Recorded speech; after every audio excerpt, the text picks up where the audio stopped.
这应该是近年来苹果升级最激进的一次，但也是产品最混乱的一次。耳机和手表常规更新一下，但 iPhone 明显是拼了。这次咱们一次性来看3台机子，看一些更接近我们日常使用的，首发里面可能不好聊的东西。哦对，这些机子全部都是我首发买回来的，不知道为什么之前我用 Mac 备份的时候，那个微信的数据没有备份到，万恶的微信传了我2个小时都没传完，还差点把我电给传没了。人家 X8 Ultra 还开着热点呢。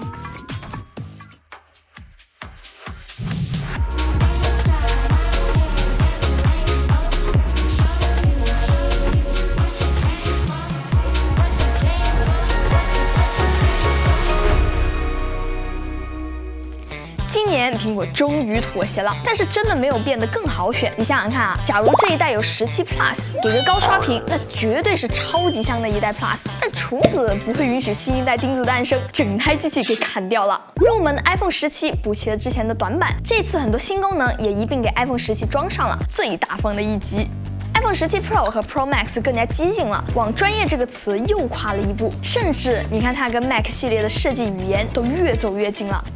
我说真的，有点怀念之前的玻璃质感了。至于 iPhone Air 太过先进，直接延期了。冷知识，它不叫 iPhone 17 Air， 而是叫 iPhone Air。苹果迫不及待地在 Air 身上展示对未来的想象。如果不是公序良俗实在是不允许，估计果子都会把这个爱舍尔的 Type C 给干掉。有没有人打算一直等 Air 发售的？这台机子我后面肯定会买一台，再出一期。所以你看，这一次的4台机子，一个主打均衡，一个主打探索，2个站住生态位，好选吗？貌似有点好选，但想要大屏的，今年只能直接拉满 Pro Max。长焦依然没有下放给标准版，所以我们再仔细看一看。先从售价高达13999的1TB 版本 iPhone 17 Pro Max 开始。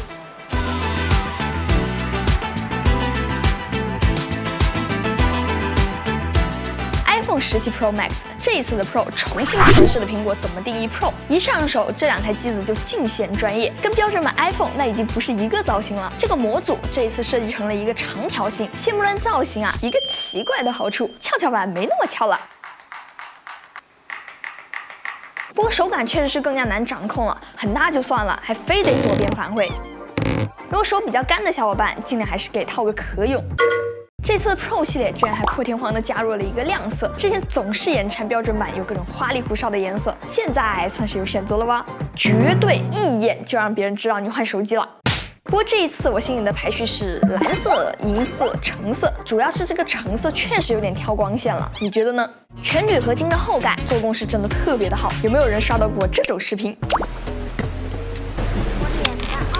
不会有人信了吧？实际上背面的这一块是一圈天线注塑，严丝合缝。不过铝合金掉漆的老毛病又出现了，连影视飓风的那一台都能找到点痕迹。甚至有些人被贴膜神器给刮上了，这太脆皮了吧！如果担心，要么就选浅色的，不是说浅色不掉啊，是掉了没那么显眼；要么就带个壳。根据我用 MacBook 的经验来说，小心点用是没戏的，只会随着时间从崭新出厂变成久经沙场。而且不是说玻璃这块可能会有公差吗？我们手头的2台 Pro Max， 1台 Pro， 分别是这样的。而这是 Find X8 Ultra， 这是小米15 Ultra， 这是 X200 Ultra。我咋觉得果子这个做工仍然是 T0的呢？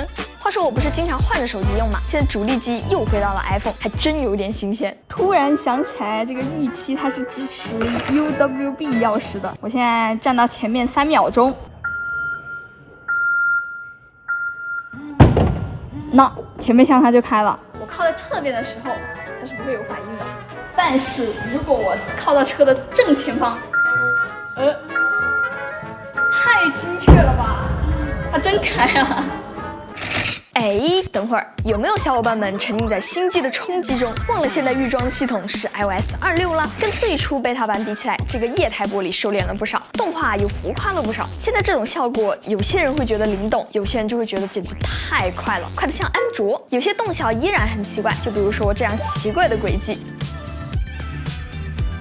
时而很快的动画，时而又慢的离谱，甚至我这一台大新机桌面滑动都会卡顿，还会出现动画丢失、闪现之类的情况。有时候界面圆角会出现 bug， 这还是苹果17 Pro Max 吗？你没拿错隔壁的吧？说不定隔壁的 bug 都会少些呀。而且 iOS 26的软件里面，小横条会直接消失掉，直接留下一大截下巴，这玩意儿就巨丑。而且我一旦注意到了之后，就像我现在提醒你注意自己的呼吸，这下是完全忽略不掉了。这设计是给新的液态玻璃排版用的，但无脑变成液态玻璃，我觉得无疑是把开发者这么多年的设计积累踢翻了重来，就很容易非常的违和。新版 QQ 音乐和旧版 QQ 音乐，你觉得哪个更好看呢？而且如果你是老的 iPhone， 你可以选择不吃 iOS 26，但实际系列就必须得吃了。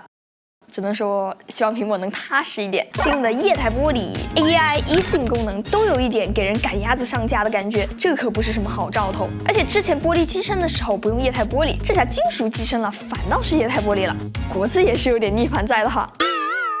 回到手机，好消息，苹果这一次把3个摄像头都升级到了4800万像素了，这是史上摄影最强的 iPhone。坏消息，窝里横。如果你期待换新手机之后跟你手里的14、15甚至是16 Pro 有很大的区别，那你会失望的。但如果你本来就很喜欢 iPhone 的拍照风格，那确实更极致了。变化最大的长焦从之前的5倍潜望变成了4倍潜望，通过 ISZ 裁切传感器变成8倍。不过这种所谓的8倍，宣传上面就有点差别了哈。其实能够看得出来，现在的画质要比之前要好上不少，尤其是10倍以上的超长焦，噪点属于是不用放大就能看出来的进步。当然还是保留了一点儿，是故意的。安卓常见的优化感在这儿也并不明显。但是我为啥说是窝里横呢？这个长焦跟安卓旗舰比还是太小了。即使 X8 Ultra 用3倍摄像头来打它4倍摄像头，解析力也不会输太多。而且仔细看这里的红字啊 ，iPhone 都变成灰色了，暗部的地方经常会出现噪点爆炸、发蓝发紫的情况。即使是在白天，也还是会噗噗的，尤其是很喜欢拉阴影。即使解析力再怎么扎实，观感总是会差点意思。最近对焦距离差不多在这个地方，所以这一次长焦的升级是足够大的，潜力也是足够大的。但拍摄的体验和安卓超大倍还是有一定的差距，主摄和超广角那更是不用想了。iPhone 的影像算法一向众生平等哈，更何况这一次传感器都没有换，可以说就是完全一致。要我说啊 ，iPhone 下一代直接加个水印，那每一代都能看出区别了。不过录像这边原本巨大的优势，现在直接拉爆了。你看一下这个8倍长焦，好，这个是预览框的样子，这个是运动模式成片的样子，就非常恐怖好吗？我都不知道它是怎么在这个抖得都快要出框的画面里面找到规律的，不但能够防抖，还不会抽搐。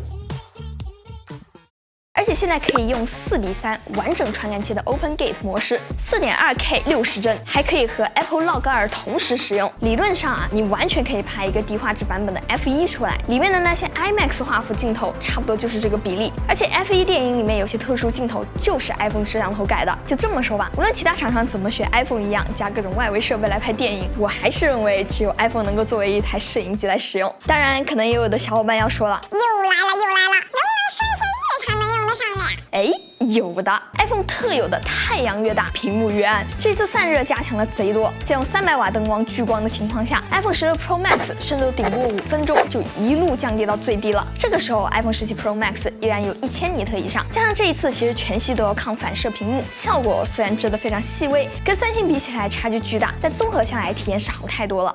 不过对我来说，日常最大的区别就是16 Pro 一激动就发热，老在食指指肚这一块贼烫。我现在用的这段时间都没有出现过集中某一个地方发热的情况。其实看热成像也看得出来，热量不但铺的比较均匀，还在很靠上的位置。而且现在充电功率也上升到了40瓦，配合足够功率的 PD 充电头就能基本跑满，兼容性上面是不用担心的。我还试了一下这一次说全系升级的 AirDrop， 确实强了贼多。我互传了6.5G 的文件，在网络比较干净的地方大概需要1分半钟，17系列只能快5秒左右。但是如果你去到工作室的中心区，17系列互传仅只需要2分多钟，老 iPhone 互传直接干到6分48秒去了。好家伙，这直接快3倍啊！这次的 Pro 新鲜感可能是这6年里面来最大的，这意味着苹果对 iPhone 的新一轮定义开始了。如果连前几代的 iPhone 你都心动过，这次的 Pro 绝对是更不容错过的选择。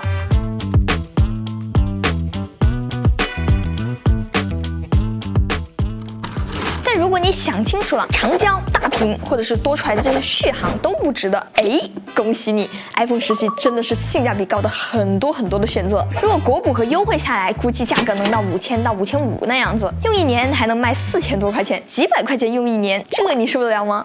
这次的区别我说几个出来，可能你们都不敢相信：120赫兹的高刷屏、抗反射涂层、方型传感器的新前置摄像头，双4800万像素后置摄像头，40瓦快充也给了，而且甚至是256G 起售。这么有诚意，你这安卓 iPhone 吗？今年的后盖颜色饱和度普遍比去年降了一些，主打的是清新感。这个外观我甚至觉得比 Pro 还要好看，真的，居然能在一整块的玻璃上面做出来一点颜色层次的感觉。摄像头这一块晶莹剔透的感觉真的太戳我了，这可能就是苹果想象中的液态玻璃吧。那如果说后置是强的比较偏门，那这个前置就是不用加定语的最强，因为苹果直接定制的一个完全正方形的传感器，一下子就搞了很多的用法。最简单的就是可以竖着拍出全分辨率的横向照片，而且这个视角比之前还要再广一些。我举个例子，如果很多人的合照 ，iPhone 16 Pro Max 拍出来是这样的 ，iPhone 17 Pro Max 拍出来就是这样的。而且如果人站得稍微宽一点，它就会自动切换到横构图，全部都是自动识别的。第二个好处呢，就是更大的面积，让防抖的空间也多了非常多，防抖效果好了不少，色彩表现也好了一些。现在我故意把这一调的暗了一点，然后走2步试试看。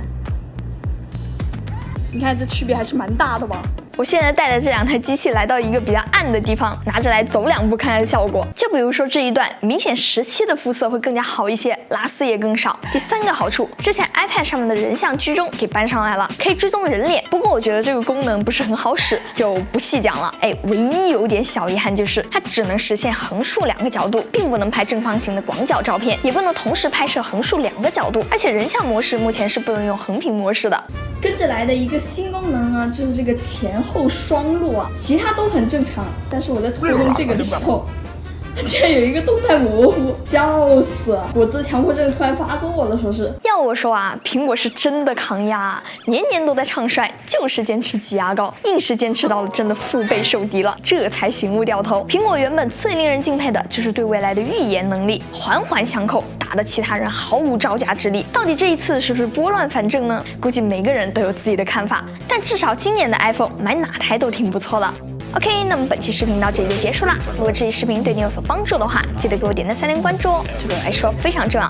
那么我是千里，咱们下期再见吧，拜拜。